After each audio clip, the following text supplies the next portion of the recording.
Présentation du module de capteur de choc.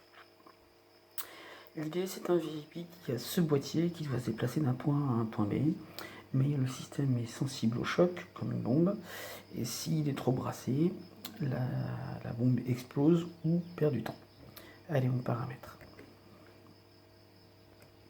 On choisit le délai de la bombe, c'est-à-dire le délai maximum pour arriver à emmener le boîtier du point A au point B. Et par exemple, le point d'arrivée, c'est la clé. Quand on peut mettre la clé à l'intérieur, on arrête le système. On va mettre 10 minutes.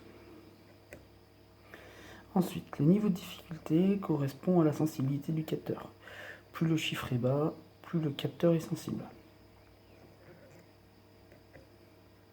La sanction correspond à la perte de temps associée au fait que la barre aura rempli 100% du cadran. À 0, la partie se termine si on a fait une barre complète.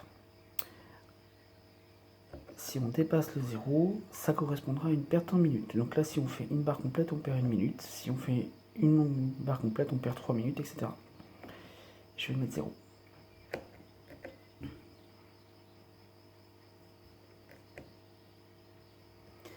On appuie pour démarrer la partie.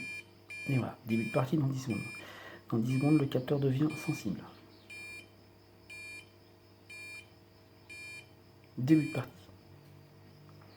On apparaît là les crochets de la barre, et du coup le temps de la bombe qui défile. Si on prend le boîtier et qu'on le brasse, les lumières s'allument. Si on le brasse une deuxième fois, on perd 2 barres.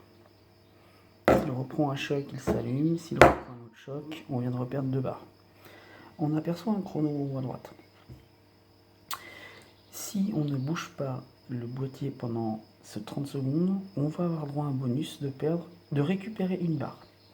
Donc on peut jouer sur le système en ayant des temps où on bouge et des temps où on s'arrête pour essayer de récupérer des barres. Et donc là, on va arriver au temps. Alors je ne sais plus si on perd tout de suite une barre ou s'il faut faire... Voilà, on vient de perdre une barre. Et donc à partir du moment où on a perdu une barre, le chrono passe à 10 secondes. C'est 10 secondes pour reperdre une barre. Donc 30 secondes pour perdre une barre et 10 secondes pour en perdre l'autre. Voilà. Et du coup, là, je prends le boîtier délicatement. On est sur le plus haut niveau de sensibilité, hein, donc si on bouge un peu, hop, on déclenche et on prend des barres. Si on arrive à la moitié, on a un warning. Et si on continue, on va arriver aux 2/3 à peu près. Et là, on va arriver sur warning rouge. Et warning rouge, ça devient critique. Donc là, si on continue, il ne faut pas faire le con. La partie se termine. Voilà. On va le déclencher. On va le finir. Hop là. Hop là, échec de la mission.